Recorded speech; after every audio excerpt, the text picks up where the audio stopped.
Hello, everyone. Mike, Newfound Past on a Friday. I am in my garage. Word of the day, like the title says, it's organization. Oh, hang on. Gotta mute YouTube.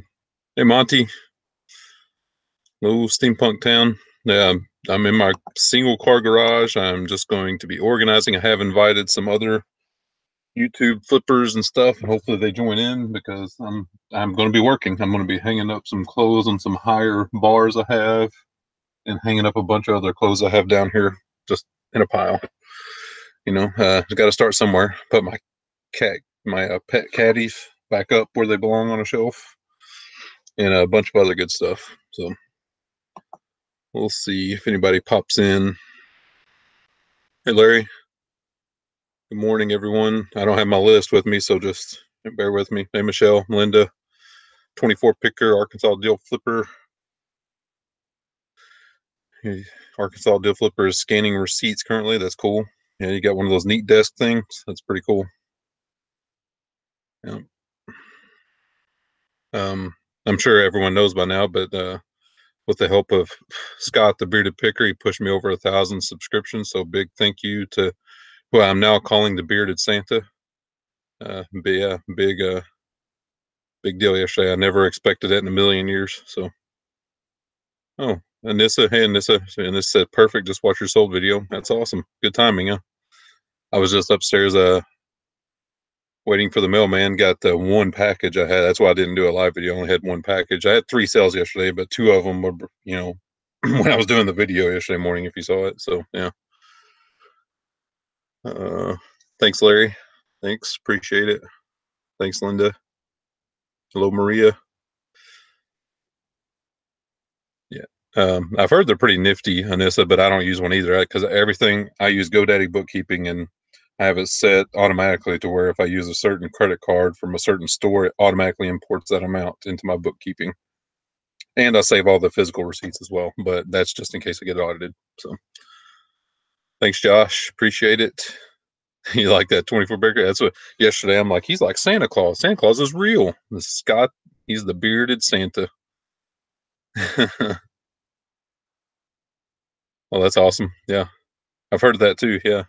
He's taking pics into GoDaddy for app for his phone. Yep. Absolutely.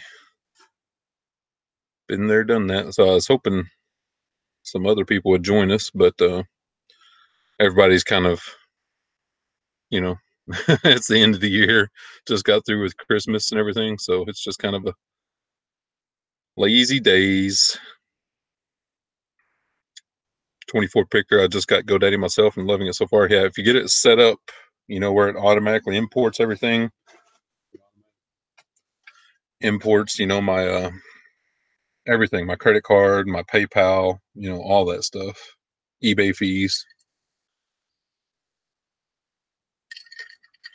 All right, Dr. Perfect.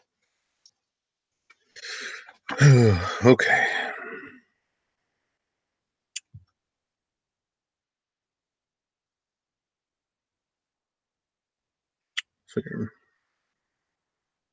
But yeah, I mean, like I said, I only did 3 sales yesterday, but shipped out 2 of them yesterday and one this morning.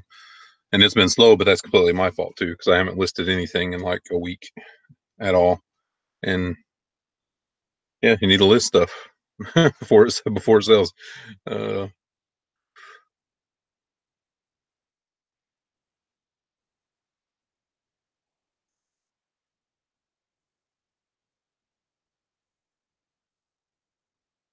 yeah, I don't know. The 24 picker asked if the GoDaddy app attaches the pic to the expense. I have no idea because I don't do the picture thing on the receipts, but it sounds pretty cool. Worth looking into. Maybe Arkansas Deal Flipper can answer that for you since he uses that. That's really cool. He says it does. So yeah, that's pretty cool. I don't know how fun this will be if nobody joins us, if it's just me sitting here gabbing. But I need to do some stuff. I wish I could open my garage door today, but it is pouring rain and it is cold. So I don't want to open my garage door because it's kind of comfortable in here right now. It's insulated. I got my hoodie on. But I definitely do got my trash can and recycling bin over here. Boxes piled up in here that need to be out there. There's lots of stuff to be done. And mostly today, I'm going to try to hang up these clothes. It's almost like shopping in the thrift store again, because I know there's stuff back here in this pile that I've forgotten about. I know for a fact. What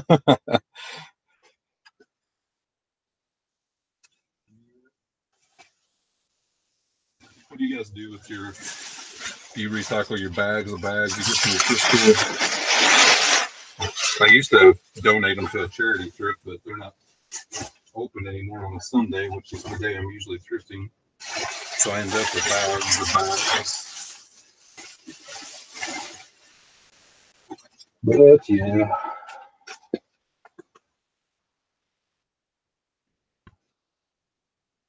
I didn't expect. Yeah, of course, I didn't expect the thousands of subscriptions to happen this fast at all. You know, been doing this since May. So, yeah, it's been a. Obviously, I've had help, but it's also been a slow burn, which is cool. It lets you get used to everything, acclimated. But I'm still glad it happened. Didn't expect it.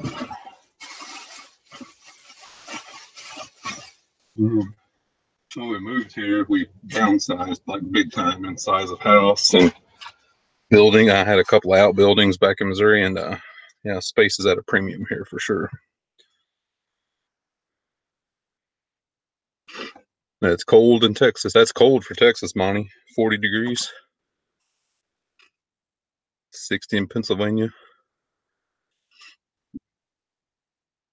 Yeah, it's been raining here all day, and in Virginia, we've already set a record for amount of rain in a year, and it's still raining.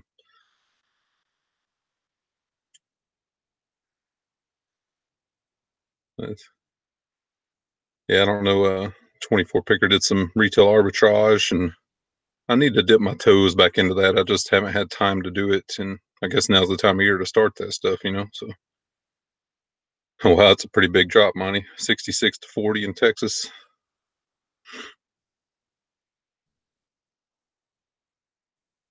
So yeah, I got my laptop sitting on some boxes right now, and I may have to get to these in a little while, but I'm just trying to make some room right now.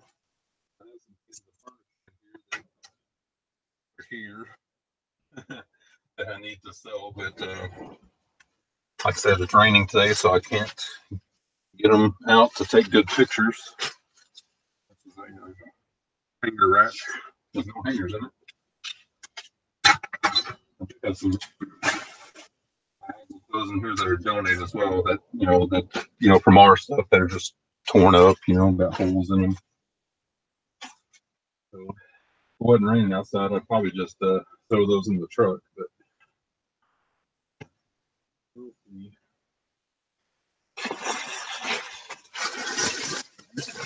bags.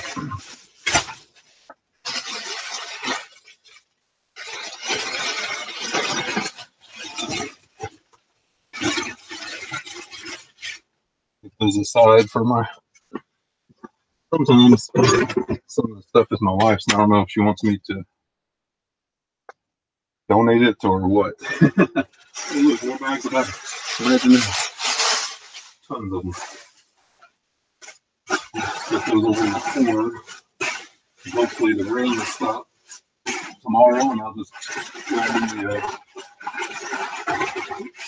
drop in water, throw them in the truck. So either recycle or donate them. My neighborhood usually does a community garage sale once a year, and I got a bunch of stuff I'm wanting to do in the community garage sale this year. Yeah. Okay. So I'm gonna hang some stuff up over here on my high rack.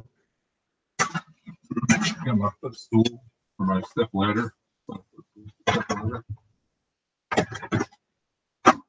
When you're find the space, you build high, and that's what I did in here. I got overhead racks and overhead folding rods. Get closer. I know you can't see me, but over here. You're a crash. Should be okay. Transitioning some coats up to a higher rack from a lower rack.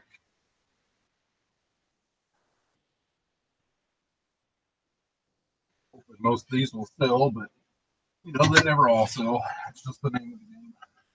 A bunch of them have. That's the good thing about this past Christmas season. I sold a bunch of stuff that I've had for a while. Or some new stuff sold as well, but it's always nice to sell anything, but it's really doubly nice when you get full asking for something you've had for a while. My opinion. A few coats up here. I haven't done accounts, but I probably have, I don't know, 100 coats out here that's listed that's hanging up. And I probably have a good 50, 60 more to list. That's the stuff you got.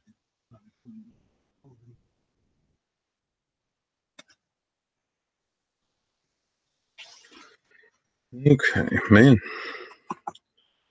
No Justin, no nobody. See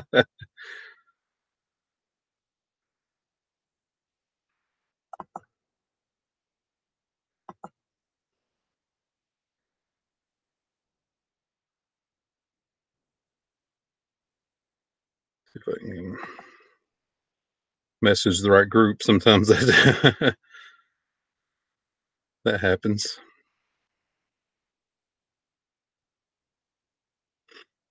Yeah, I think I did. That's okay. Okay, what we got going on?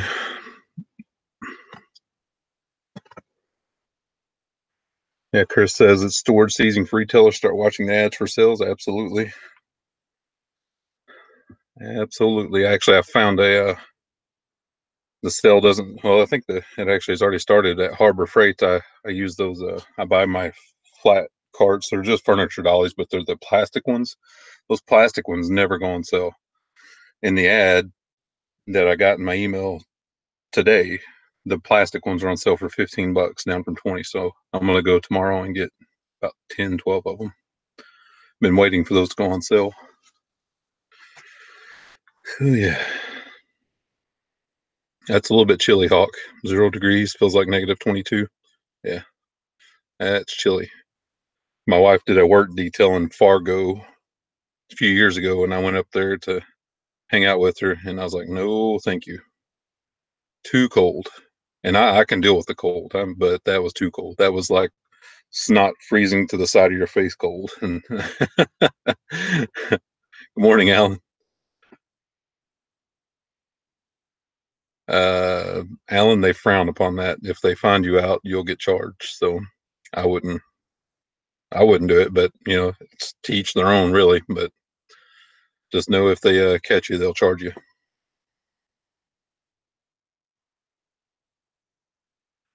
He probably just doesn't have a. It's probably the perfect size box for something to show. But yeah, I've dealt with that before. You're like, crap, this is perfect, but it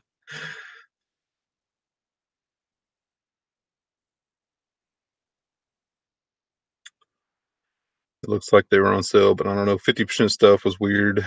Even though they said, yeah, it's crazy. I like to. Yeah, say it's the perfect size box. That's what I figured, Alan. But like I said, they do frown upon that. So yeah, because even if you like use it and poly bag it or wrap it up, if they catch you, they'll charge you.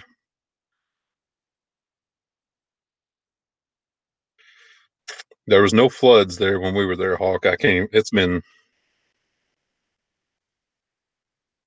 actually it's been over 3 years ago. I said a couple years. It's been like 3.5 years ago. because we've been here for 3 years already. Time flies when you're having fun, right? So, but that wind was horrible. You know, temperature's bad, wind is worse.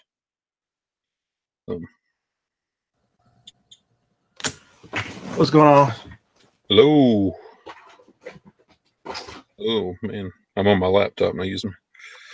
Yeah, the Alan. Technically, if you alter a priority box, a flat rate, they're supposed to charge you weight based. Yep. So if you turn it inside out, they should charge you. The easiest thing to do is cover up the stickers and tell them you want to pay weight based, and they should do it that way. There you go. That's the answer you're looking for. If you read the postal regulations, I'm not saying every post office does it the correct way, because you'll get 5 post offices, you'll get 5 answers. But the answer is, if you alter a flat rate box, they're supposed to charge you weight based.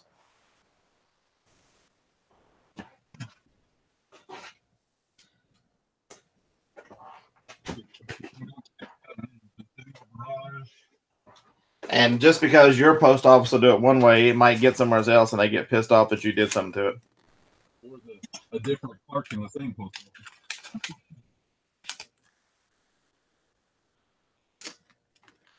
You know, that might be a good question to ask your post office when you get there, just to see how they interpret it.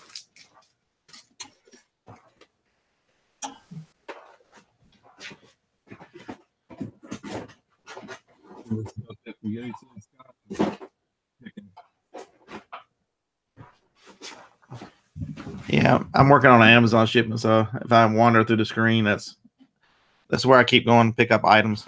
That's what I'm doing. I'm back and forth. I'm just hanging stuff up.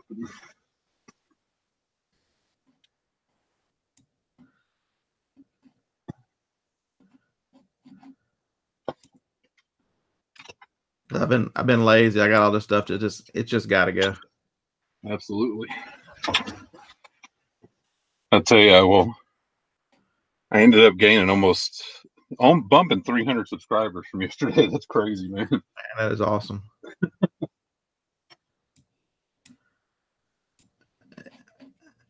Never expected that in a million years. Yeah, when I was trying to get there, I had help too, so it's a good thing. Give and take, isn't it?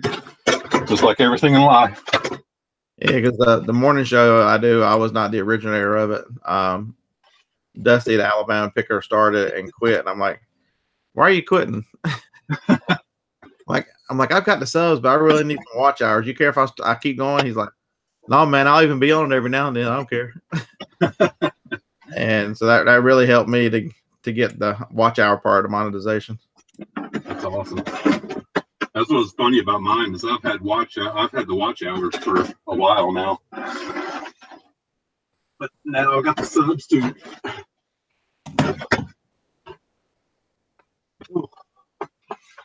And my garage is out of control. Yeah, mine too.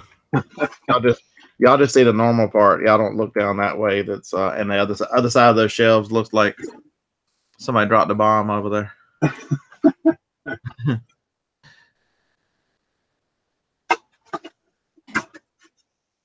See all the high up shelves I got in here. People can't see it. Crazy.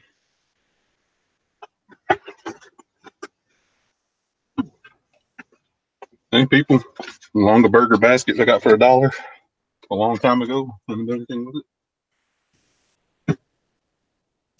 Not perfect, but still pretty cool.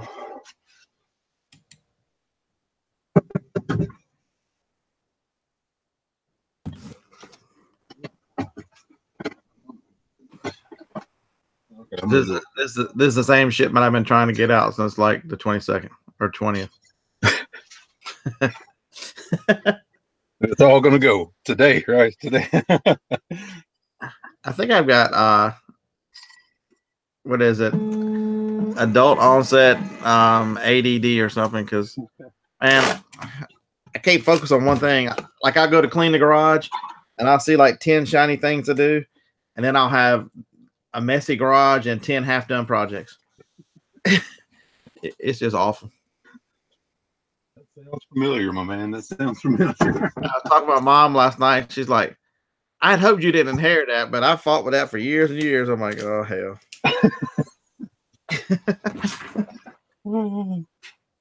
She said, I knew your brother got it, but you never mentioned it. So I assumed that wasn't you. I'm like, oh no.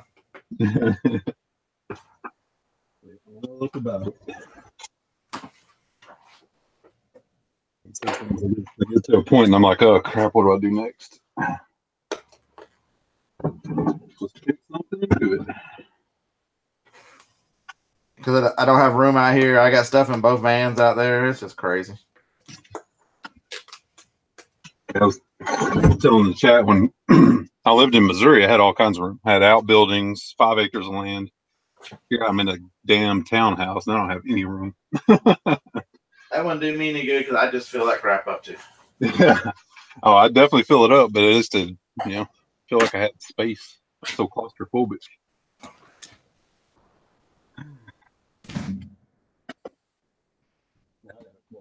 One box, I bought 200 new hangers, and my laptop's sitting on one box of them. I don't know where the other box is.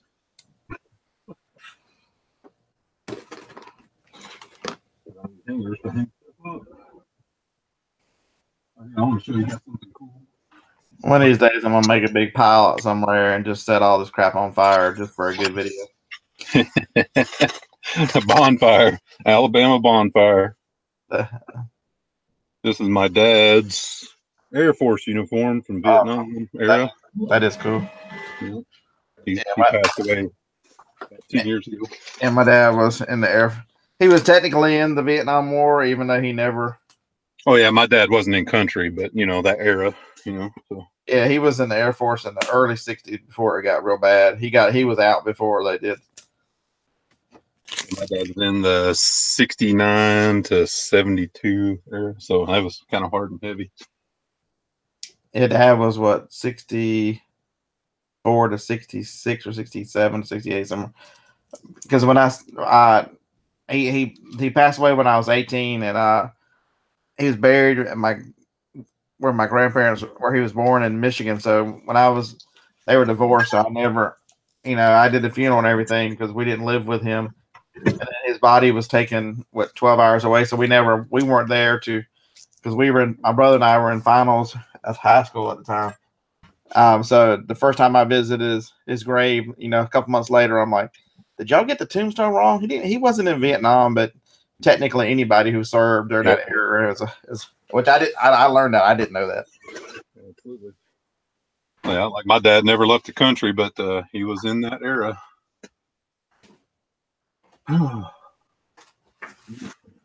Of course, when I decided to join the Marines, my dad was like, "What? You gonna be a jarhead?" I was like, "Cause it's hard," and it was. Okay, that's not the right one.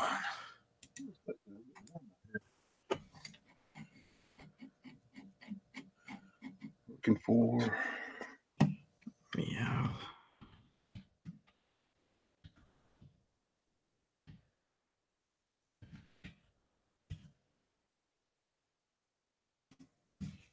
Okay. Hangers.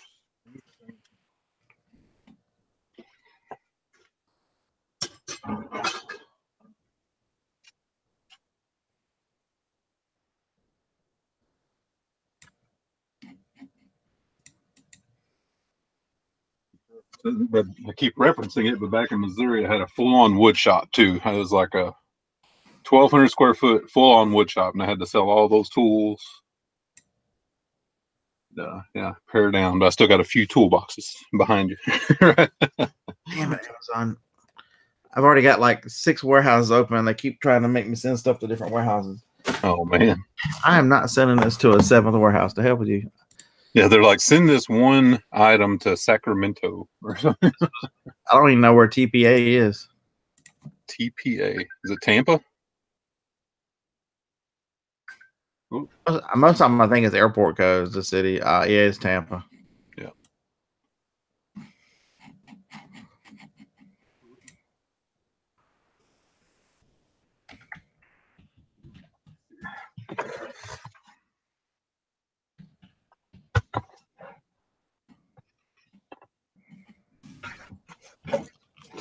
Hangers.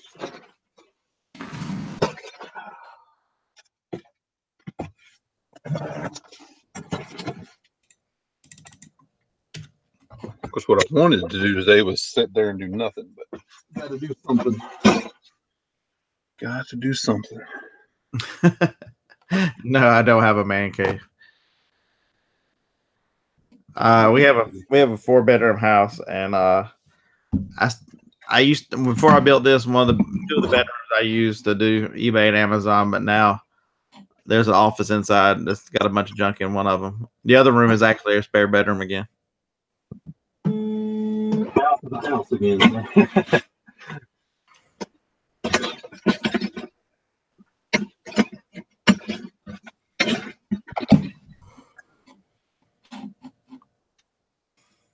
I remember you saying you lived in North Carolina for a while, but did you grow up in Alabama?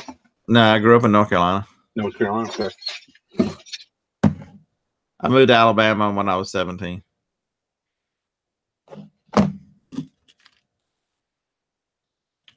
So, I mean, I know you're a Bama fan, but if you had to pick between the Tar Heels or the Wolfpack, which one is it? So, Wolfpack. Wolfpack all the way. Yeah, I grew up there in the 80s. I was a big North Carolina State fan, 70s and 80s. Jim Valvano was one of my heroes in the 80s. That team he took to the championship, beat Phi Slamma Jamma. That was an amazing, amazing accomplishment. Derek Wittenberg and Lorenzo Charles for the victory. Because, man, their regular season record wasn't even that great. They had to win they won the ACC tournament just to make the playoff, just to make the field of 64. Wow. A great story. I mean, of course, it'd be better if he wouldn't have passed away, but yeah.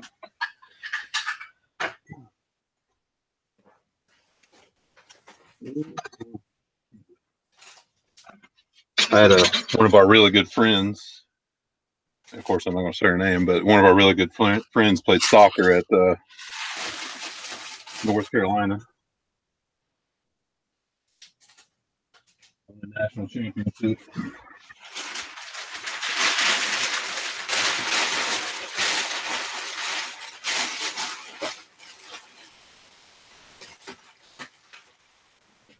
All right.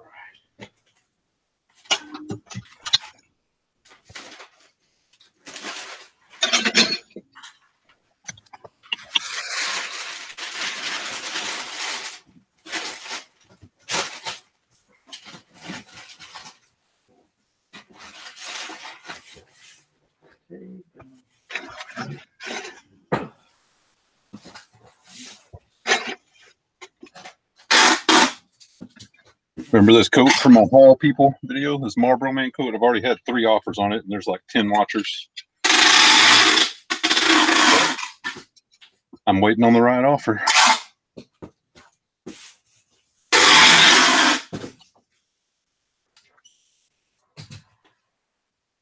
All right. 4 boxes of crap down the road today.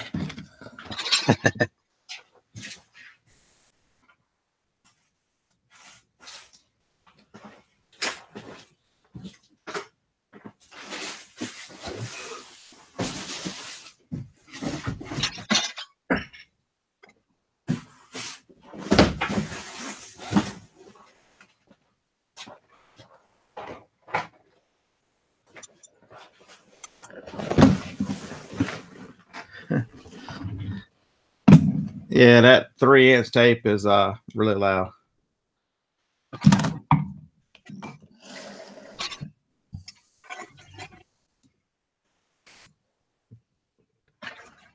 Earlier, Scott, we had one of our really good friends played women's soccer at North Carolina, won a national championship there. If I'm not mistaken, I believe didn't they win like a ton of them? Oh, yeah. North Carolina has got one of the better women's soccer program in history, I think. Yep, you sure do. Chances are you played there, you won a national championship in that 4 years. Yeah, they're dominant like some football team I think I know about.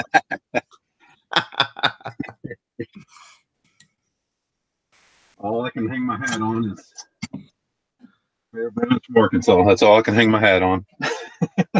Yeah, that's what they were champions in 89 to 94. 96, 97, 99, 2000, 2003, 6, 8, 9. And the last one was 12. That's a pretty long string. Yeah.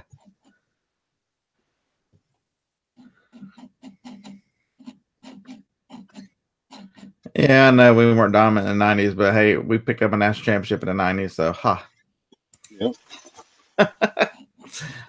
The late 90s and the early 2000s were some lean years, Alabama. People don't like it when I bring up the David Shula era. Who was David Shula? Exactly. You mean Mike Shula? Oh yeah, Mike Shula. Yeah, I said David. Okay. Mike Shula. He for what it's worth, he was put in a difficult position, and he was trying to help his alma mater out. I don't hold it.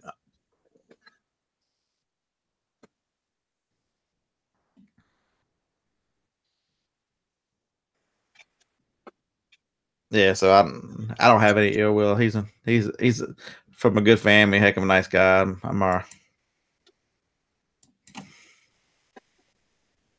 Can't have much better of a pedigree. Who was the coach before Saban? Mike Shula. What was that? Somebody asked in the chat who was the coach before Saban. It was Mike Shula. I didn't realize that. Man, Saban's been there a while now. Yeah, I think this is year 11. People always freak out. Like, Arkansas's new coach, people freak out. Went 2-10. Chad Morris is a good coach. Nick Saban had his trouble his first year. He didn't go 2-10, but he had trouble his first year. Got to give him time. Arkansas was a train wreck. I mean, good God. Big time. Good recruiting class coming in, though. So that's the first step. Well, good recruiting class for Arkansas, not for Alabama.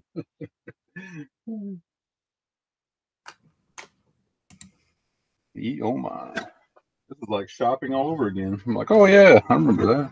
Oh, yeah. Bunch of new tag stuff. Yeah.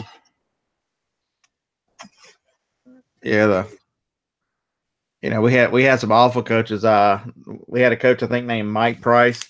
He got caught in a strip club before his he even coached his first game. He never even coached a game. He was fired. Yep. He ended up coaching at UTEP or something, right? It looked like Franchione in the early 2000s might be the answer, but he bailed on us to go coach somewhere else, and he never heard from him again. Yep. I don't even think he coaches anymore. Then Mike DuBose before that. He was too busy having affairs to coach the team. Sound like a whole lot of Hugh Freezes back then. And then my favorite Bama coach, Gene Stallings. What a great man. And then the years I was there, the first couple of years I was there, we had freaking Bill Curry. Oh, yeah. I remember Bill Curry. And his entire coaching career, he never beat Auburn. And when he coached Georgia Tech and he coached Alabama, he never beat Auburn. And I was there, and I think it was 1989. We were 10-0. Best season we'd had since the Bear had retired and since passed away. And damn, if he didn't lose to Auburn and lose everything, they threw a brick through his office window. So for the folks in the chat that don't know football, they take their football pretty seriously, along with all the South, but not as quite the same as in Alabama.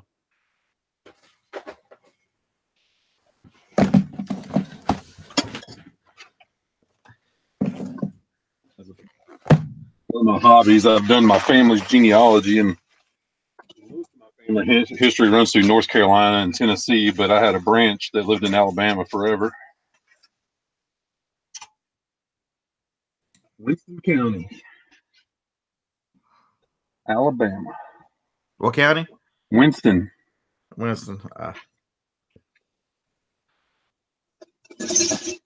Honestly, I can't tell you where it is. I forgot. Or if it's even a county, it could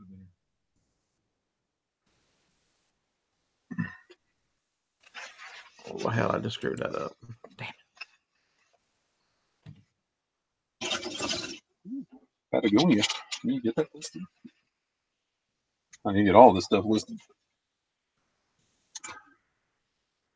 Yeah, Mr. Sadie, I'm still trying to sell those things I bought in Arnold, Missouri. At 243 of those water things. Let's see how many of the 243 I've sold. I've sold 9 on eBay. Sold 3 the other day. And let's see how many.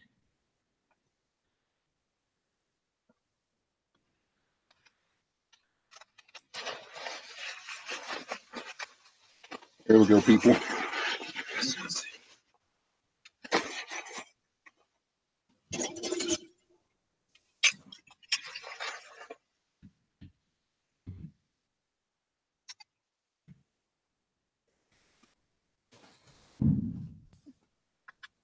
I've sold 64. So I've sold a grand total of 73 out of the 216. Okay. Not too shabby. No, they were. I ended up average paying $8.50 for these things, and they're currently selling them. There's 3 sellers, me and 2 other folks. They're $37.53. So Sounds like that'll turn out okay. yeah, it'll take a little while, but it's okay.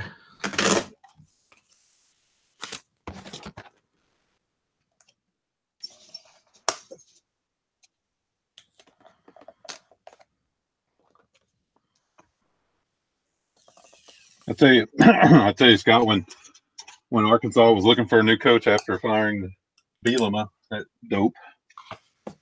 When all that scuttlebutt was about, because Malzahn's from Arkansas and wanted to hire him. I'm so glad we didn't. I'm so glad he signed that extension with Auburn. We're the reason why he couldn't get out of it.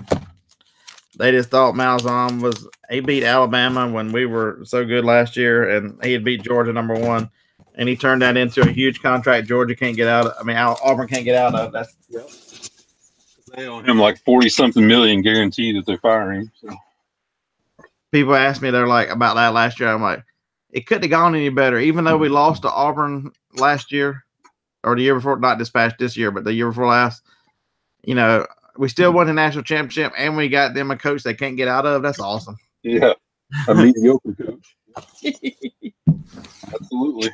And like I said, I'm fortunate too because he'd ended up with Arkansas. And I did not want that to happen.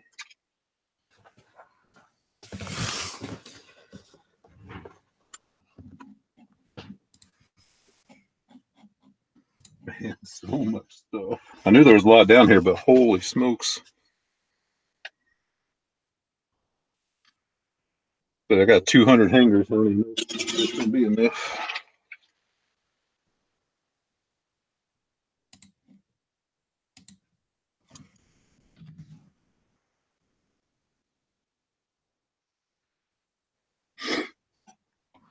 Yeah, I think Auburn plays today, so I'm rooting for Purdue. I'm a big Purdue fan today.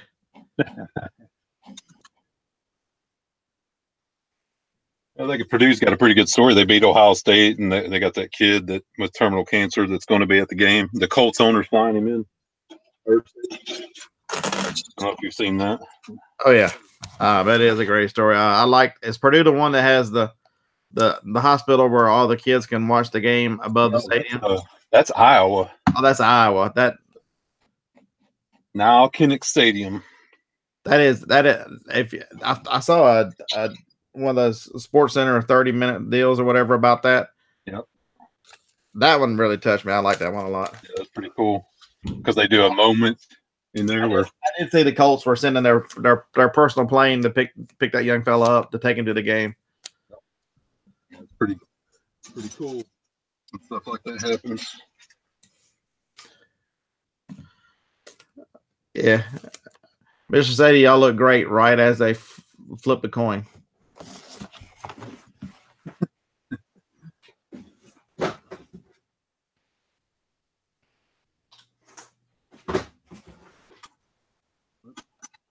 Check that out, people. Pretty cool. Mr. Sadie, I think it's great that that y'all got Deshaun Jackson or Deshaun, what's his name, the guy from Clemson instead of Auburn. So that's awesome. Yeah. Kid's got some skill.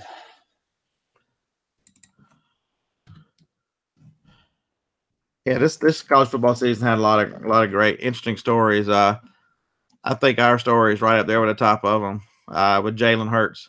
Yeah. You know, the kid is a phenomenal talent. So he ended up losing the job last year, and Tua brought us back to a national championship with that crazy throw, and then he's hurt and can't go at the end of this game. And Jalen comes back to lead the drive, the tie, and the drive, the win. I mean, that's just you can't make up those kind of stories. That kid has some true character, Jalen Hurts.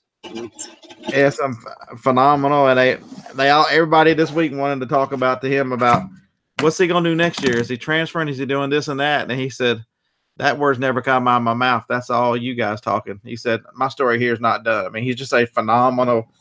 The character, he's raised by a coach's son, his parents. He is just a wonderful young man, and he graduated in 3 years. And when he walked across the stage, I've seen footage of it in Coleman Coliseum. I forget how many thousands of people were there, standing ovation for him to walk across the stage. I mean, he is truly loved by this fan base. Absolutely loved by this fan base. I love Tua and I love to watch him play, but there's something special about kids who do everything the right way. And don't get me wrong, he's the same way. I mean, those two guys are built the same way.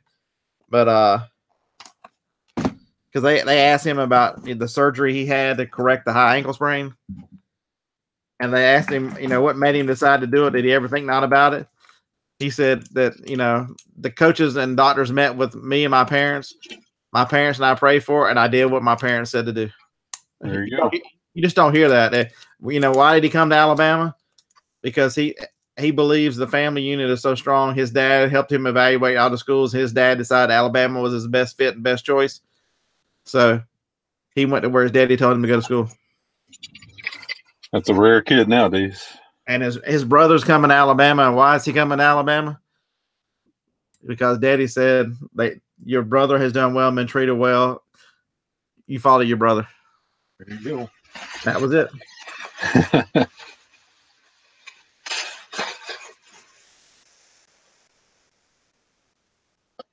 But yeah, next year should be interesting. Tua will definitely be the quarterback. His brother will be a freshman. And then the other recruit, you might have heard of his great granddad. Yeah. Bear's grandson. His great grandson. His name is Paul Tyson. His great grandson of Paul Bear Bryant is now. He's already enrolled in school. He's working with bowl practices. I've seen him on some practices. Yeah, that's an interesting story too. Yeah, it is. Jerry Jones' grandson is at Arkansas. He's a redshirt freshman quarterback. Of course, you're going to take Jerry Jones' grandson if he's talented or not, because Jerry Jones gives a shit ton of money to the university.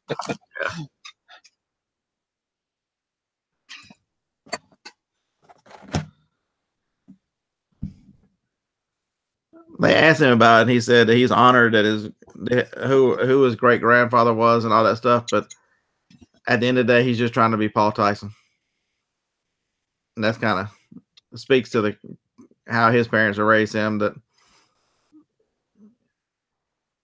earn your own way. Your name might help a little bit, but you need to earn your own way. Yep. All right, Pokemon.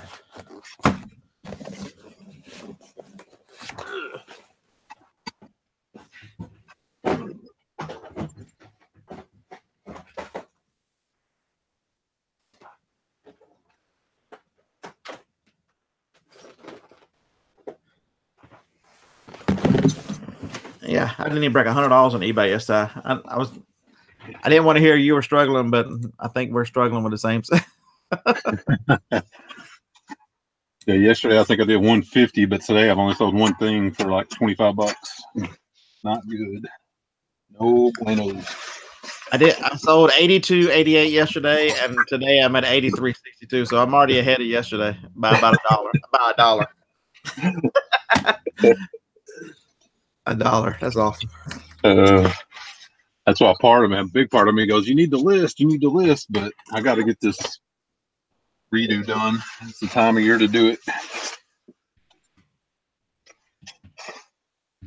Reset. I need to listen on eBay. My son's been listening, but all this Amazon it's just in the way. I can't even move. There you go. Sometimes it's not about what you need to do, it's about what you have to do. And that's what I'm doing right now. I have to do this.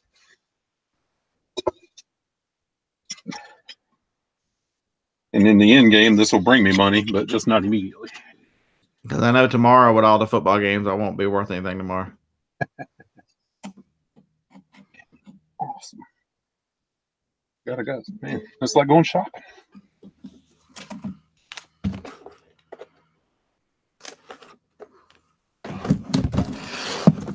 Going through the tile, there's some stuff like, man, I wouldn't buy that now. But a lot of the stuff, I'm like, man, I need to get this listed. That's awesome.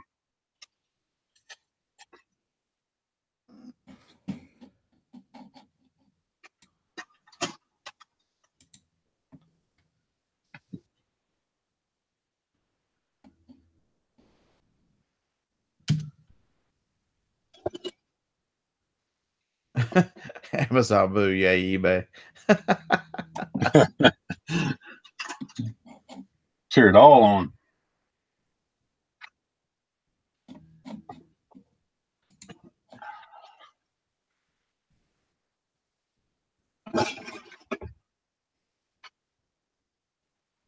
Sorry, we're not looking at the chat, folks, but we're really working. We're doing stuff. So just like I said, working Hangout. Getting stuff done. Oh yeah, I was reading some of the chat there. They must be working too. They gone quiet.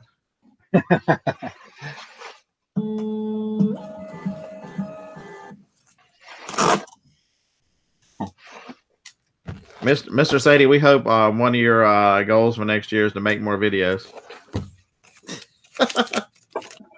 I think, would you make one video this year? Maybe two? The internet is demanding more Sadie, like more cowbell.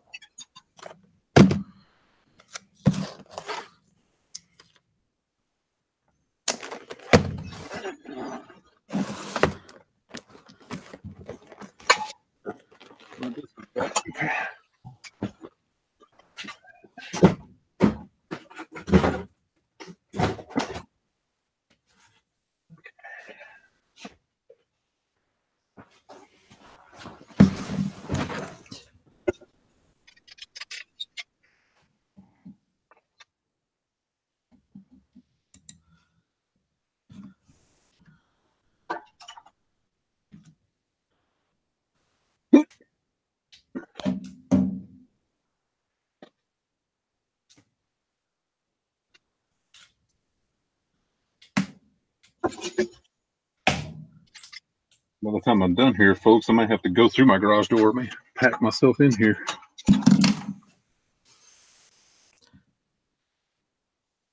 That's the bad part about here. I've got it so tight now. I've got boxes in this walkway. I have to turn sideways to get through part of it.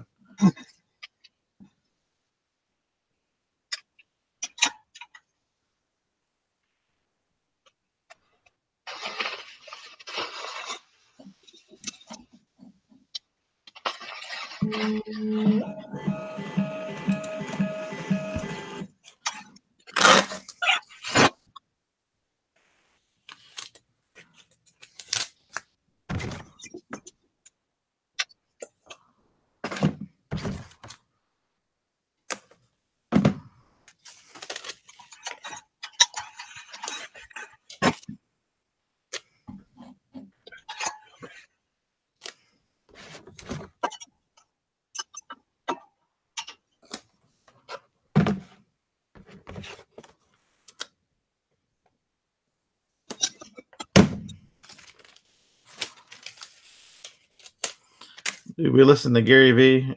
Yeah, quite a bit.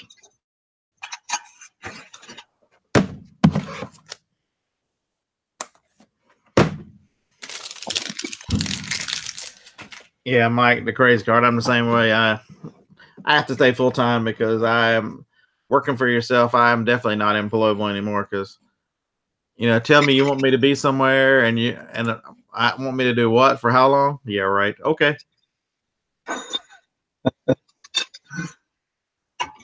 Good luck with that. I see just some of the crazy nonsense my wife has to put up with. I'm like, I would get fired. I would, because I'd be like, you dumb sons of bitches.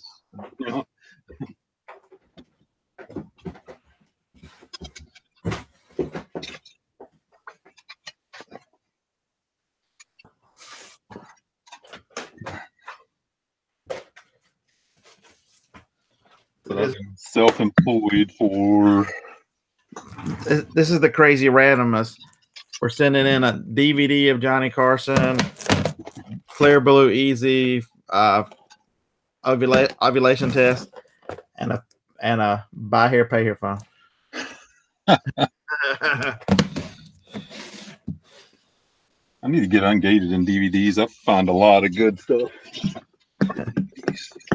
Sealed new stuff.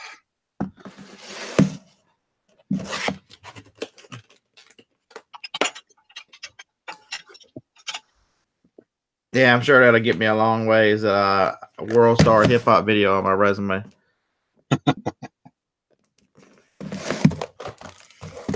When we moved out here to the East Coast, I briefly thought about going for a regular job. I'm like, how's this going to look? I've been self-employed for over 10 years, over a decade.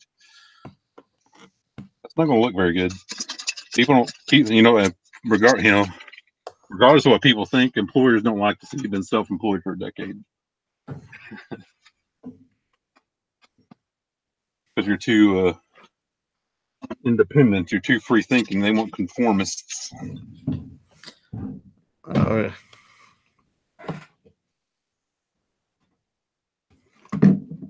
And you get so used to making your own decisions and living with the consequences and being in charge of your own.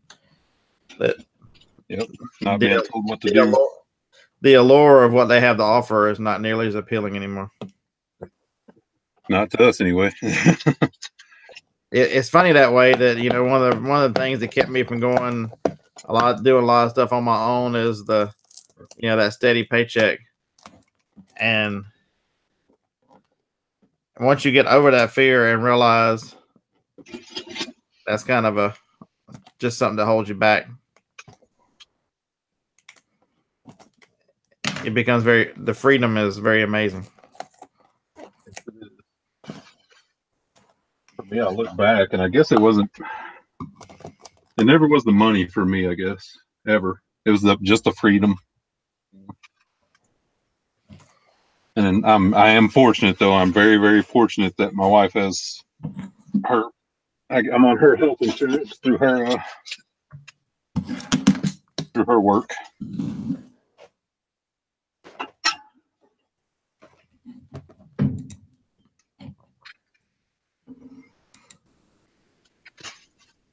Oh my God.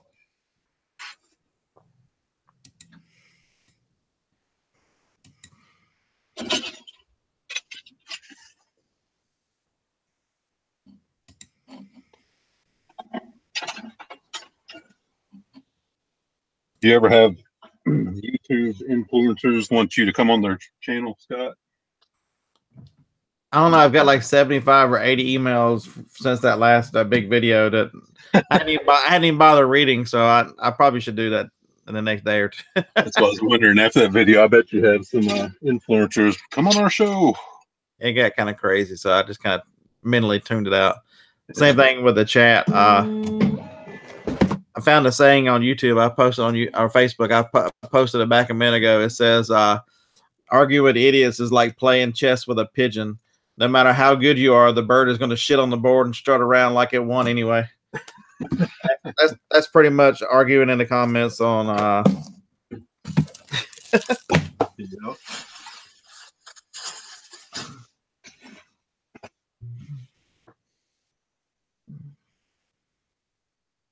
I know I just passed the 1,000 mark, but I've already had a couple people try to provoke me, and I'm just ignore them. Move on.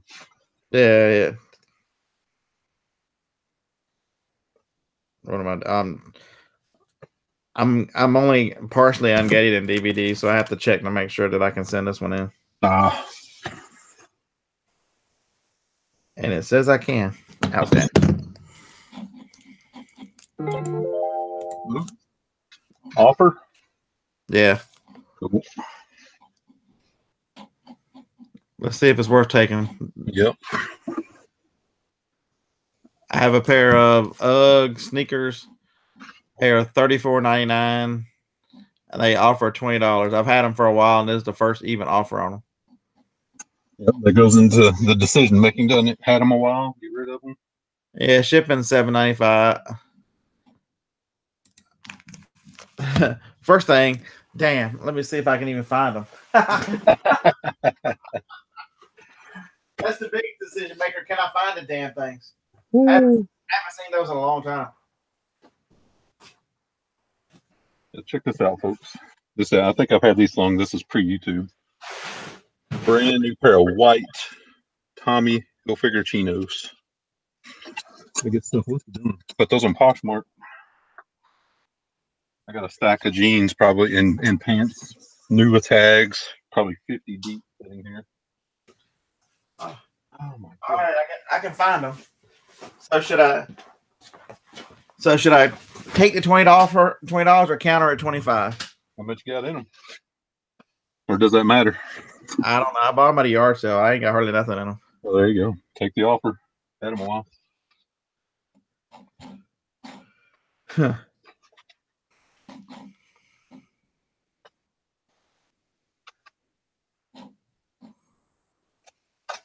That's what yesterday when I was on there, I had an offer on a jacket for $50 plus shipping that I had listed for like 80, but I had it a while, so I'm like, sure, I'll take that all day.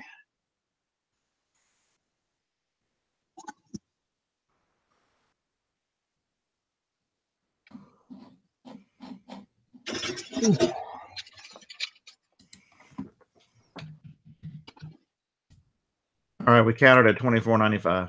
There you go. Try to cover at least part of your shipping. No, I got $7 shipping on. I'm just being dumb. Hell, they're brand new. Oh yeah, and they're new too, so it's all part of the game. Look back at the offer history. I'll check this out. Oh, that is cool. Probably from the 90s. Or just yeah, I would say, he was in the 80s, I thought. Yeah, well, I mean, this is like a repop. Oh, repop, yeah, from the 90s. Yeah, because I was a Pittsburgh Steelers fan because of them. Yeah. Cowboys legends. Yeah.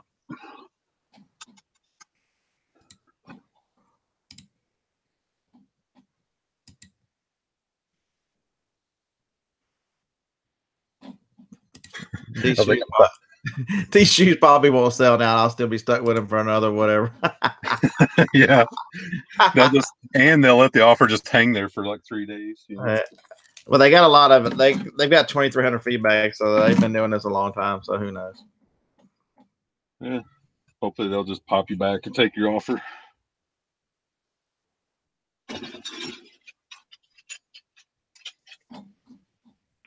Why am I even sending this DVD in?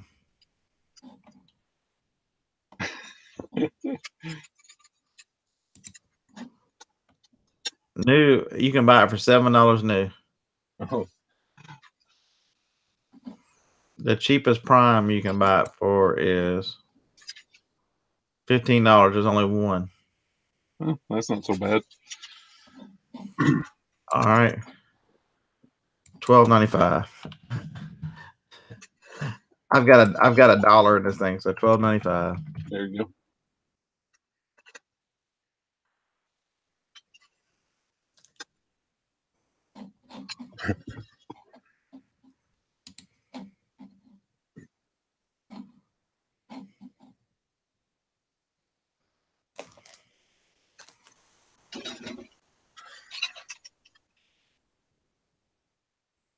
Probably going to go till about 2 o'clock or so. Just to let everyone in the chat know. I'm hoping by then to have all these closed. John Jones, you're funny. Is it true I actually don't make any money reselling? All my income comes from YouTube.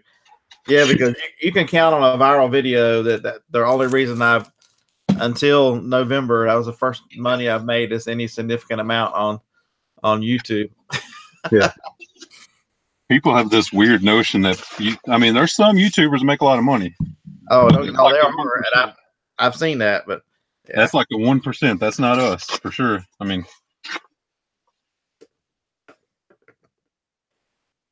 have I actually slowed down selling here lately? Yes, but that's because the wife has a. John's been around a long time. He's just messing, but yeah, and I have made the choice to spend more time with the wife than out here in the building.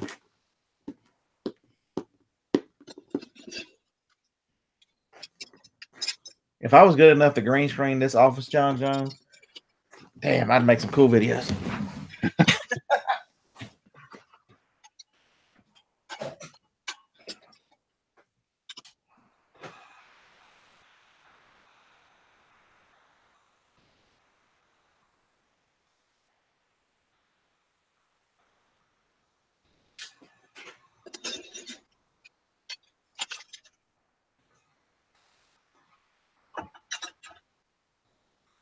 after I get all this hung up, everyone, I'll do a count. Just how deep this was.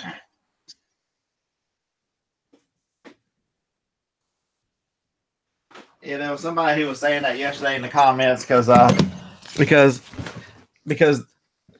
GameStop was their place. I had made a video on GameStop and just ruined GameStop. He'd made money there for years, and I was just a fake reseller because I was making money on YouTube.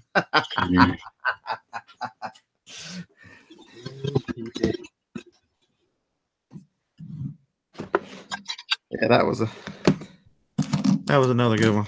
People they get that really, I mean, it cracks me up. I use that term loosely, but people get territorial because this is my place. Well, guess what? It was your place. They ain't like they're the only ones who went to GameStop. If I find it first, it's mine. It's like a yard sale.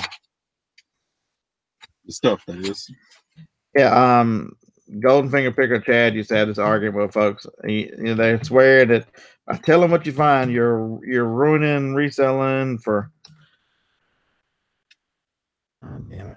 You're ruining it.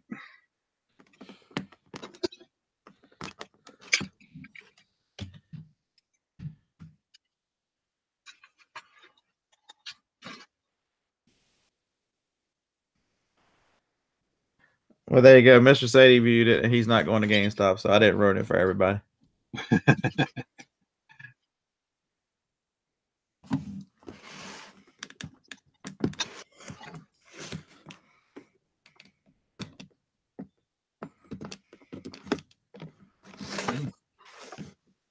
Finally, almost to the bottom of this pile.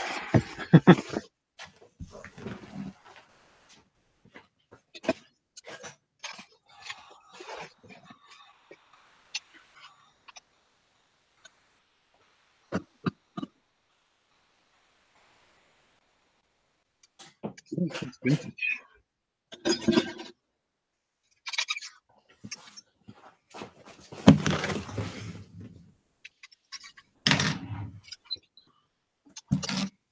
All right, let's try again.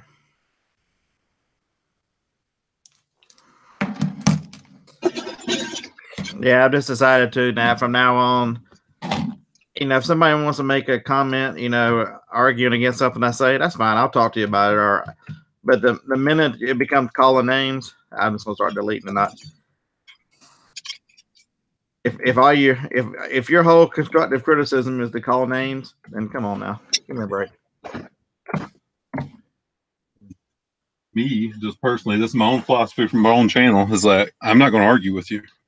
I got better stuff to do. If you want to argue with someone, go somewhere else. I've been in my position. I'll tell you why I believe what I believe and my experience. But once it becomes a name calling contest, I'm out. See you. Just like you call them, the keyboard cowboys. Oh yeah. They're just a little dress if they were in front of your face, you know. Holy crap! If you can find any of these, folks, this is an AT&T Z222 flip phone. The current buy box is $124.95. I don't think they were AT&T, but one of my thrift stores had some Cricket stuff. I have to check them out. Yeah, I bought this at I believe I got a Walgreens, Rite Aid, one of them.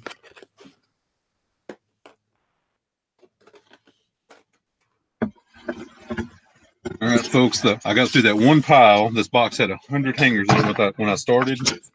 Now it's got 1, 2, 3, 4, 5, 6, 8, 9, 10, 15 hangers. So there's 85 items in that pile I just hung up. 85. A lot more to go over here.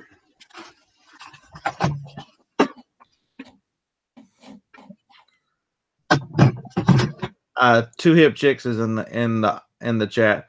I made another comment on your video. I need to teach you how to do video tags, because you can set up your tags in your video so that if someone searches for just the word Dynex or just the word micro cassette recorder, if you put those kind of keywords in there, your video will rank up and be pulled into that search, so that you get more you get a lot more views by putting. It's like keywording on eBay. You keyword your videos and your channel too, and you'll find much more success with your, because she did a nice job with her video of repairing and cleaning a micro cassette recorder that had a belt that had gone to turn to grease and oil over the years. Even though it was brand new, a lot of people would have lost that and not sold it. But she was able to replace the belt, clean it up, and then get $50 out of it. Yeah, and along those same lines, everyone, if you do YouTube videos consistently, if you go to one of your settings, you can do a set list of keywords. Mm-hmm. But yeah, I think it's under the live. I think it's under the live section or the channel section, maybe. Channel section. Yeah, you can go in and add all those keywords, so you don't have to do it one time for your channel. Absolutely, and I had all the flipping, thrifting, eBay, all that stuff, and there's 30 different variations. Hey, they bought those shoes $24. Hey, yeah. I'm over $100. Woo! Hey, what's up, guys? Lonnie, what's up, buddy? Oh, hey, Lonnie. How's it going? What's going on, Mike? I'm burying myself in here. I'm in my garage. Yeah. See that? Oh, okay. You're moving the thing around, huh? Yeah. Actually counter offered it. Somebody still bought it. Most of the time I counter offer a few dollars. Sometimes I lose them. You made yourself an extra few bucks. Mike said take it. I said $5 more, and I got $5 more. Yeah, there's some kind of Uggs tennis shoes. I bought them at a yard sale for a couple bucks. They're new, but what'd you get for them? $24.95 plus shipping. Oh, okay, that's cool. Yeah, pretty good. I'm glad they bought those. Hey, this was the good one yesterday. These old electronics. I bought this Bluetooth headset. Do you remember those Lonnie and Motorola that you flip, you turn them on and off by the arm or whatever? The little folding ones. I gave $1 for it at a yard sale. I got $40 for it yesterday. Electronics is the best, man. It really is.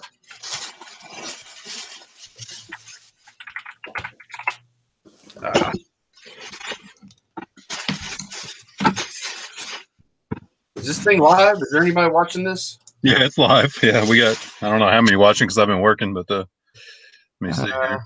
I don't know. I'll go look. We got 62 watching. Oh, wow. That's pretty damn good. Thanks. That's awesome. The old watch hours.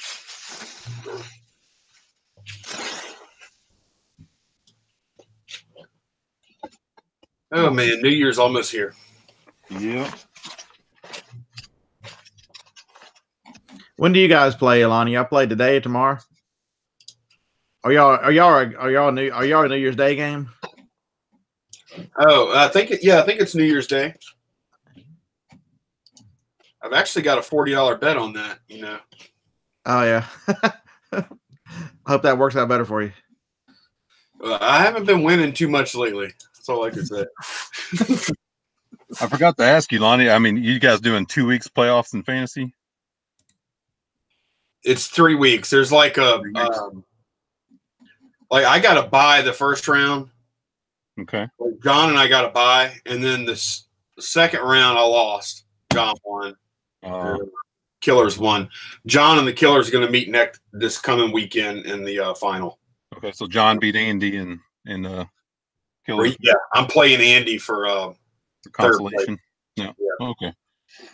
We pay 3 places, so it'll still be a little. I think I might get $20 if I win that game. Something That's like cool. In both of my leagues, I finished one game out of the playoffs, but in both leagues, I won what we call the toilet bowl, the consolation ladder, which means I don't have to pay my entrance fee. So that was still a win.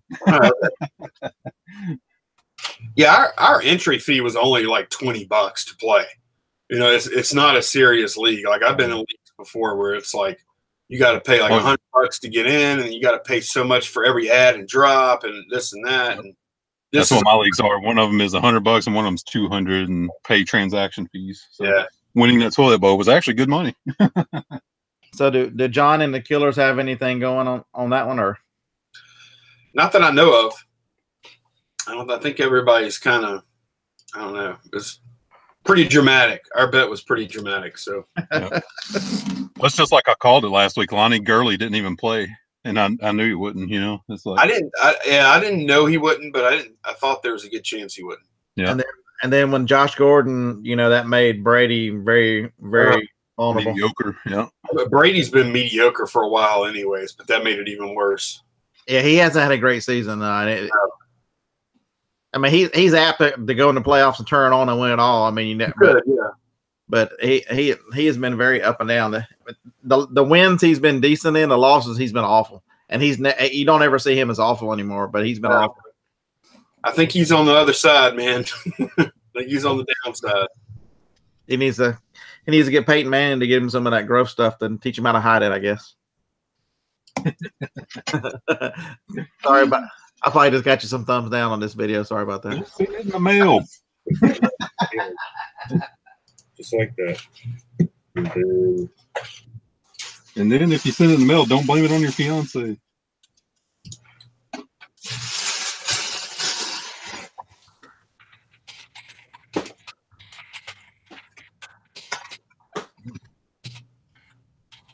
Making progress.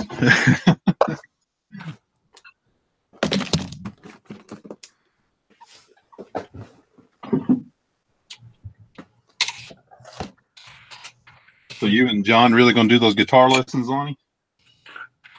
John, yeah. I mean, look, dude. I've known John, I don't know, close to 2 years now, and I've found out that when he says he's gonna do something, he does it. So we're gonna do it. The question is, am I going to do it, right? Am I going to? I will. I want to learn, man. Like I've always wanted to be able to make music. It's fun. It's like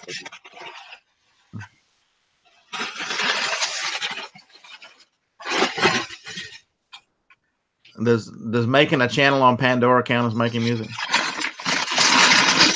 Sort of.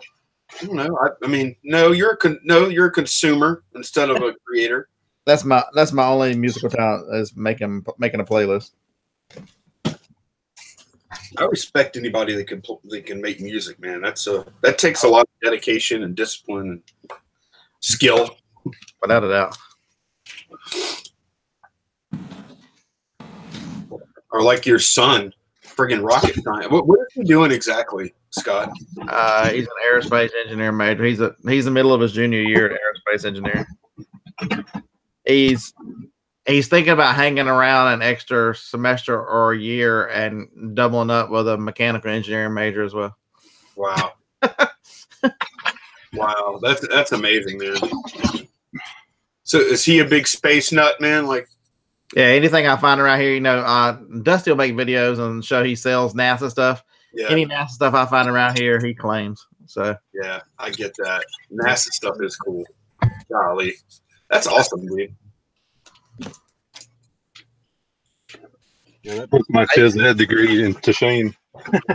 The first couple of years, I'd ask him what he was doing and this kind of stuff, but now the classes that he takes, I'm like, all right, good luck with that. Advanced differential calculus. Yeah, he's good at all that stuff. I hated all that stuff. So, I'm so sensitive now to YouTube comments. Like I'm just waiting for a bad one to come in. Y'all ever get like that? I made it a conscious decision yesterday after arguing with one. I posted this on Facebook. It says, arguing with idiots is like playing chess with a pigeon. No matter how good you are, the bird's going to shill on the board and strut around like it won anyway. So I've made a decision. I've put a bunch of filters in. I'm just gonna mass delete them all. If it's not positive, uplifting, you can have a criticism and want me to justify a position or justify yours. I'm fine with that. But once you start calling stupid names and stuff, man, I'm done with it. Yeah. You know what sucks though, man, is like most of them are positive. Like most of the people are good, and it's like we let a few taint the way we feel about all sometimes. And look, man, I just had the notification come in, and all I could read of the comment was, "You don't understand how." And I'm like, oh yeah, I understand, MFer. Come on, let's do it. I understand. And then so I'm like, all right, let me go look at this. I'm gonna give them a good what for, right? So I go click on the comment, and it goes, and I'm like, you don't understand. I'm like, oh, come on. It says, you don't understand how much I appreciate these shipping videos. Oh, that's awesome. That is. And I was like, oh, I'm an asshole. I'll tell you a good story. This morning I get up, at my phone, I'm in there talking to Joni, have a cup of coffee, and I get a text, and Joni says, so is that your brother or Shane? I'm like, neither one.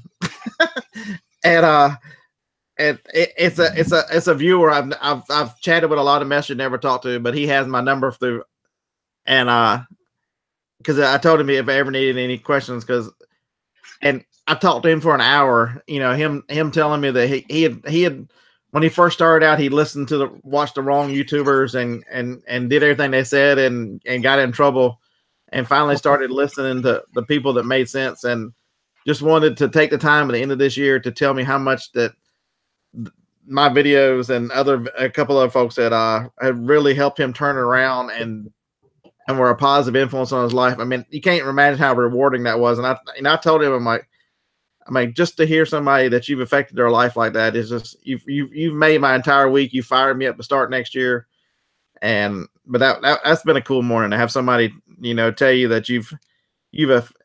I mean, he had lost his job, and they were. And then what money they'd listened to the wrong YouTubers, and to be able to turn around because he found others' channels, and I was a part of that. It was very humbling. Yeah, that's cool, man. And that, people, is why we do it. Yeah, and you know what's funny though, and I was actually talking about this on a clip I shot this morning, is that I could watch some of the best resellers out. And I'm going to find stuff that I don't agree with that they do. Oh, yeah. Even though it works for them, I choose to do it some other way. So, I mean, I don't think you can really emulate anybody 100%. And neither one of you's wrong. I mean, but but working for you is what is right. And I tell people all the time, you need to glean stuff from the people you listen to and test it out to see what works best for you. Because it's product makes it not the same, circumstance not the same. Yeah, if something goes against your sensibilities, and it's somebody you respect, but what they're doing goes against your sensibilities, and you think it could be done better, then do it your freaking way. Oh, absolutely, 100%. And it can come flat out. It can come flat out down to you just don't enjoy doing a particular item. If you don't enjoy it, don't do it. It doesn't mean it doesn't work, but Yeah, like Lauren Hot Chic Thrift is a good example. She does clothes the right way, and she does brands I've never heard of, and she's extraordinarily knowledgeable and good at it. I don't have a clue or desire, and even though I see that it works for her, and I enjoy her content just because of her personality and her knowledge. Still wouldn't do what she does. Oh God, no, that couldn't be me. I did close for a year, and oh my God. Yeah, I gave jeans like a really good try, and I just hate them, man. I'm done. I'm gonna blow out what I got, and I'm done. But the thing is, I think you can make some money there if you buy them right. Absolutely. And you have like a good process and all that stuff, But yeah, don't want to do it. Oh boy. The tough thing is that like a lot of the stuff that we do, I think, as resellers, is a lot of times we're experimenting. Yeah. Like a lot of it's like I've only been doing this a little over 4 years. I was telling somebody the other day, it's like gambling with research. Yeah, it really is like Yeah, there's like a lot of similarity to the stock market, but it's not as volatile. There are some sure things, but there's a lot of doubt in pretty much everything I do. But I can't tell you how many times I find that item that I know is cool and there is nothing about it. Zero comps. Even if you Google it, there's nothing about it. I'm like, this is just cool to me, and I'm gonna buy it and I end up selling it for $200-$300. It happens all the time. Yeah, I was watching. Who was I watching last night? Krill and Rob was on the channel, and he had found a hat that he couldn't find any comps on, but it was from the first WrestleMania, so he knew that there was value and it was extraordinarily cool, and so he ended up putting it on an auction, starting it with a higher bid, and he had people wanting him to end the auction the whole time. They offered him he's like, first, if somebody would have said $70, I'd have ended the auction. Damn hat sold for $250. Oh my gosh. And I mean that one, there was no comps, there was nothing on it, but he said WrestleMania, those people are crazy. I knew they paid money for it, but you just didn't know where. And now he set the line, $250. That's awesome. Yeah, if you can find another one. Yeah. Well, I found a Atlanta Braves shark tooth hat that is next to impossible to find for $5 at the thrift store from the early '90s. I listed it for $100. That's important to know, like the teams that are good, like Atlanta have a huge fan base. Houston Astros, they have a huge, Yankees, of course, but Yankees is kind of fun, I guess. But to know which teams are great and which teams are not so great to buy. Yeah, because the one thing, and only thing experience will tell you, is because certain fan bases spend money that others won't. Yeah. Alabama's a good example. Alabama, they will buy Alabama merchandise. They will spend money for it. If you've got Auburn stuff, good luck getting rid of Dude, it. you know what? You're right, because I had a shitload of hats. Yeah. I sold my Alabama stuff like within a week.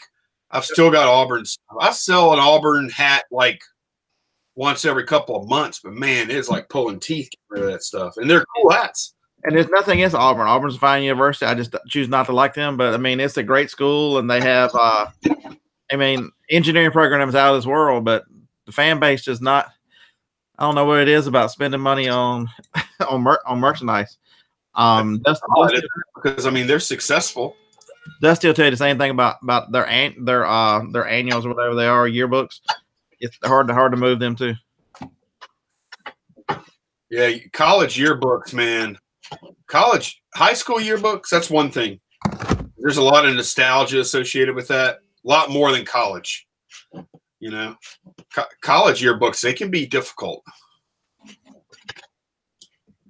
But like a team like Notre Dame, that's another one that I don't like. But man, they spend a lot of money. That nationwide support for that university. Yep, I sell a lot of Notre Dame stuff. I sell a lot of Penn State stuff. LSU stuff sells pretty good too, Scott. Just saying. Oh, I know it does. Texas. There's something about LSU being really the only major university there. That whole entire state supports that team. The biggest, just from a selling perspective, where I found the biggest fair weather fans in the nation are USC. When USC is good, you can sell their stuff like hotcakes. But if they're mediocre, their stuff won't sell at all. Well, they're surfing or something, right?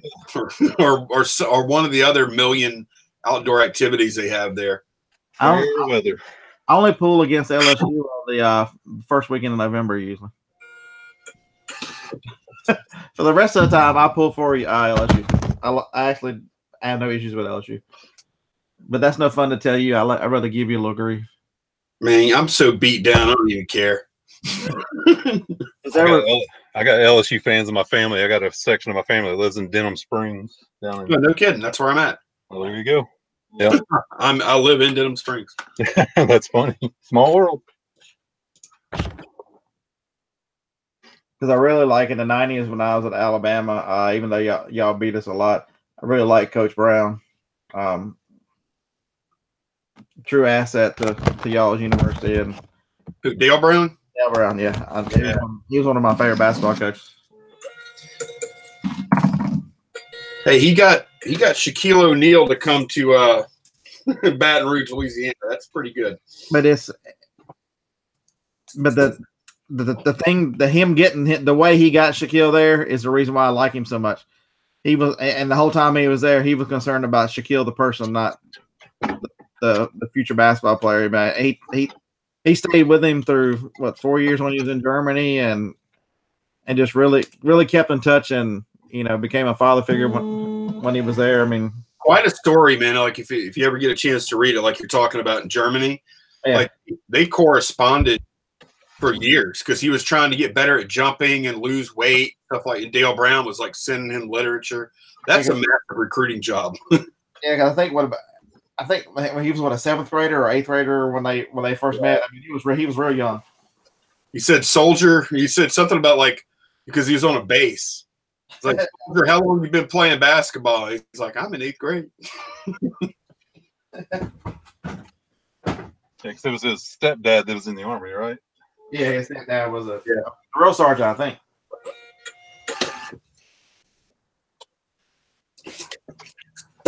I'm going to go watch him play basketball tonight. I'm going to the game. It was at LSU? Yeah, we're just playing in a little rent-a-win in-state school. Like, I think it's UL or something like that. It's fun to go. The Warhawks.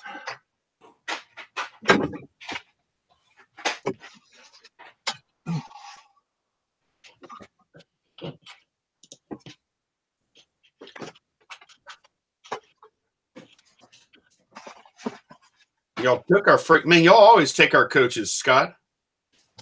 You got our freaking basketball guy from Southern University. When I was in middle school, Avery Johnson was man. He was like big star over there at Southern. I don't know if you knew that or not. Louisiana can't have it all. Y'all had a choice way back in the day. Y'all get Drew Brees or y'all get Saban. I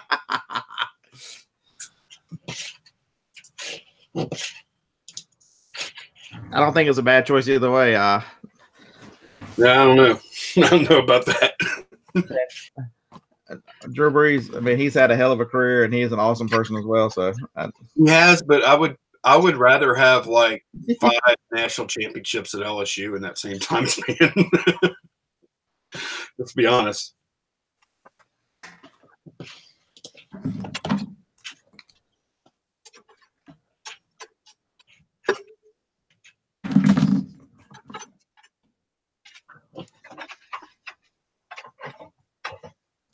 It's gonna be the first time I've seen this counter in like 3 weeks. When I get done sending all this stuff to Amazon. That's the first time I've seen this section of my garage floor in about a year and a half. All right, guys. I just want to drop in. All right, Lonnie. Yeah, we're probably another 15 minutes or so. Yeah, I'm about to some boxes. I gotta watch Auburn and Purdue because I'm a Purdue fan today. Damn, that's evil. You hate them that much, Scott? I hate them and Tennessee both about equal. Tennessee for me is hard to hate, just because the people there are so nice.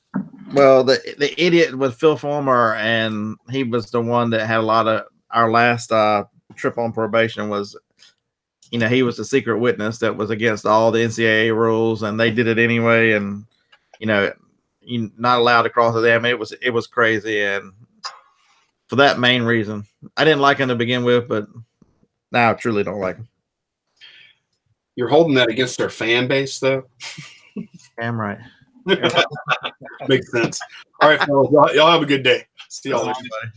All right.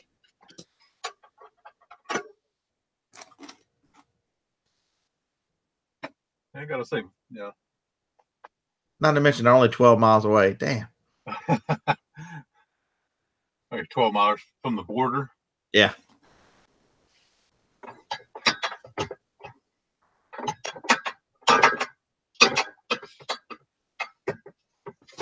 Yeah, where I grew up in Arkansas was only like 45 minutes from Memphis, Tennessee. Caught a lot of that. Yeah, that's one of all the places I've been traveling in the last 4.5 years. Memphis is like super sketchy. Yeah, it is. Yeah, it definitely is. There's only a few cities that I felt like, now this is a sketchy kind of place. Memphis was one of them kind. It definitely is. And I've been there, hundreds of times, and it is definitely sketchy. That one that if you feel like you made the wrong turn, you could be in trouble. Yeah, like the scene in the original National Lampoon's Vacation where they took the wrong turn into East St. Louis. Yeah. I know St. Louis is rough, but I never felt anything bad in St. Louis. No, like downtown is fine, but it's East St. Louis. But anywhere in Memphis, yeah, Oakland, California was kind of sketchy. Let's see, who else was? He has become a rallying cry for this Purdue.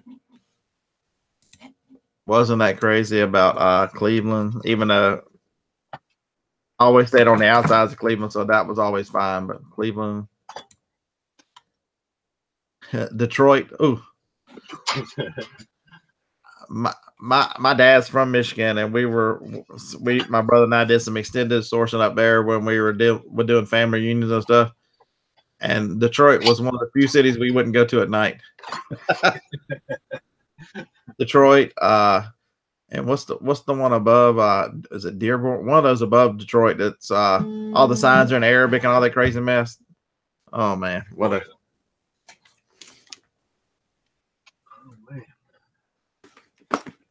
Making progress. Yeah, let's see. What was the name? Which town in Michigan was that?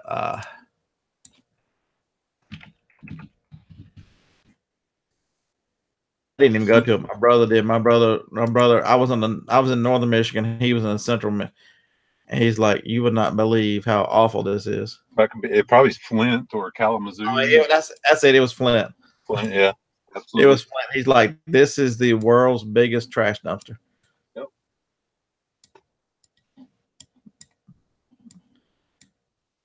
Yeah, I went around he went through Upper Detroit into Flint, and I stayed on Grand Rapids side, which is really, really nice over there.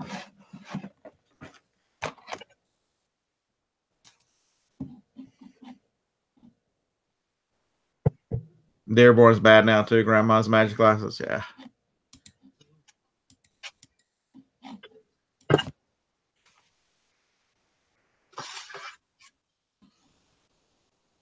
The last time I went to Canada in the early 2000s, before or late 90s, we were up there for a wedding, and we turned the wrong way coming out of Canada. Oh my God! We went to some rough area of Detroit. It was like an old Pontiac or Cadillac plant that was. It was so bad that the vast majority of it, if it wasn't falling down, they had leveled it. It was. Oh my gosh! I'm like. You take for granted now that your phone will tell you turn by turn, where you don't make as many of those bad turns anymore. But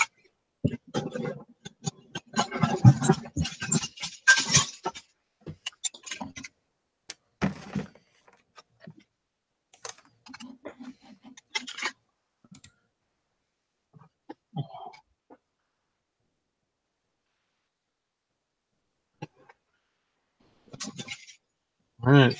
4 more items to go for 100. Hangout.